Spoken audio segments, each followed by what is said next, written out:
This is Tim Phillips, Chief Investment Officer at Phillips and Company Advisors, and I'd like to welcome you to our Q2 2022 look ahead. Please read all the disclosures carefully. Consumer strength is weakening. While wages have been lifting dramatically since the full reopening of the economy, the consumer is facing some challenges. They spent down their precautionary savings transferred to them from the massive fiscal stimulus, and now they're leaning into revolving credit versus savings to augment their spending. This has limited durability, and the critical headwind is their sentiment. With rising rates, high inflation, and a ground war in Europe, the consumer might soon withdraw some of their animal spirits from the economy, impairing corporate earnings in the near term. Reflecting on inflation for just a moment, the question is not so much will it transition, but when. It's clear that record inflation is on everybody's mind. Both headline and core CPI are now at levels not seen since the late 1970s. Contributing factors are still in the food and energy segment. That's certainly being exacerbated by the Russian invasion of Ukraine, crimping global supplies. The data still suggests there is still a base effect where what was deflationary last year looks to be inflationary this year, and you can see that in the upper right. The persistent inflationary backdrop is shifting consumer behavior from discretionary to more non-discretionary consumer staples. This is another indicator of a growing reluctant consumer we need to keep an eye out, as that too will impact corporate earnings. Shifting our attention to the Federal Reserve, the risk of them making a policy error is growing. With their current dual mandate to manage full employment, along with price stability, around 2% inflation, they're leaning heavily on rate increases to lower their inflation from their current 4% projection by year-end 2022. GDP growth is expected to be muted in Q1 and likely not much better in Q2. The flattening of the yield curve suggests a recession is in the mix and actually confirmed by the Fed's projection to cut rates in 2024. Now, these are all wild guesses, and no one really knows how the consumer will respond to rising rates. One thing is certain, the rapid rise in home mortgage interest rates is going to create a drag on consumption and planned investments, as housing is a very, very large part of consumer spending. Global central banks appear to be on a coordinated rate hike cycle, and that's not surprising since most economies have inflation-adjusted negative central bank rates. The major exception is China, which is on a different part of the business cycle, and actually they're fighting some deflationary impulses and trying to stimulate their consumer and economy. Please take a look at an upcoming slide on China and click on our interview with Andrew Polk, our China expert. Now here's some good news on rising rates.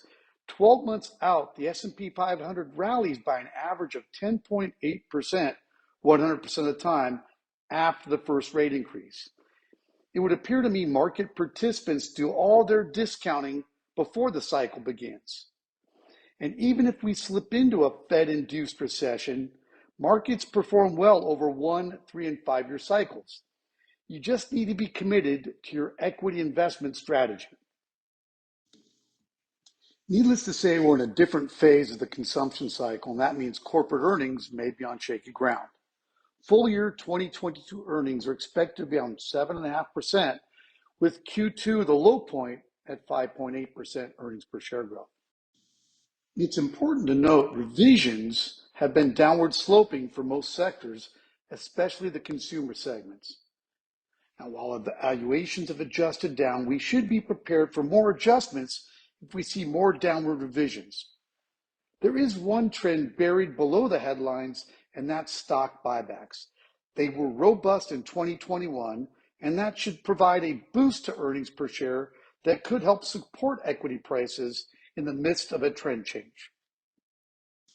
Shifting our attention to fixed income, there's been no safe haven. As we discussed earlier, markets have been discounting a massive move upward in interest rates by the Fed. This has created negative overall returns for all segments of the fixed income markets we track. While I've worked hard to stay on the lower end of the duration curve, no place has been safe. The only redeeming opportunity I see is the Fed may overtalk their current policy trends and have to adopt some humility by doing less than they suggest, and that would provide a boost to fixed income. Developed markets, especially Europe, are facing unprecedented headwinds. Coming off a COVID recovery year in 2021 poses some base effect in 2022 for corporate earnings. Yet the war in Europe, energy supply considerations, and a lack of policy coordination in the European Union could severely impact returns. While valuations are more attractive in Europe than the United States, the risks warrant the discount. Valuations are likely reflecting the near anemic GDP growth in developed markets and terrible consumer sentiment.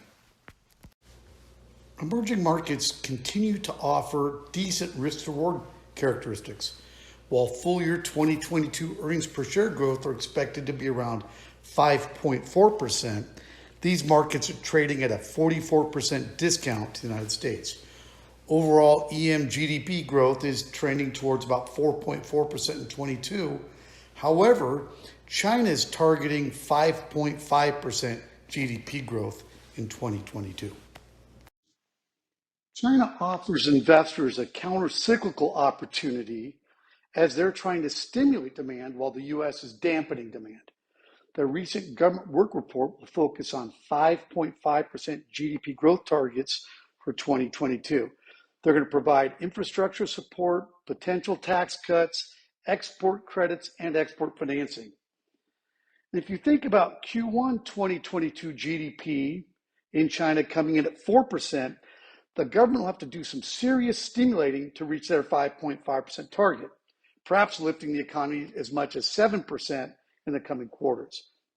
I suspect that's why you see corporate earnings growth expectations at about 14% for the year versus US and developed markets at anemic 5% plus. Now just keep in mind, their Regional Comprehensive Economic Partnership kicked in January 1st with 15 countries that represents 30% of world GDP. And that's going to stimulate high quality export growth for China. That's why we want to stay focused on China as the second largest economy in the world. Global disruptions are clearly on investors' minds. The Russian invasion of Ukraine has brought on a series of sanctions that are severe by historic standards. Economic sanctions are a tool well used over the ages. While there was considerable rhetoric on applying those Russian sanctions to China, that appears to not be likely the case. That rhetoric brought on massive volatility in Chinese equity markets, and China responded with addressing long-standing concerns that soothed those markets. Realize China represents 15% of global exports and 18% of their GDP is based on exports. China will do all it can to protect its economy and those of its trading partners, and that includes the European Union. Expect markets to trade on war and conflict volatility until we move into earnings season in the coming weeks. Our views and recommendations are here for you to read and review by clicking the PDF version of this presentation.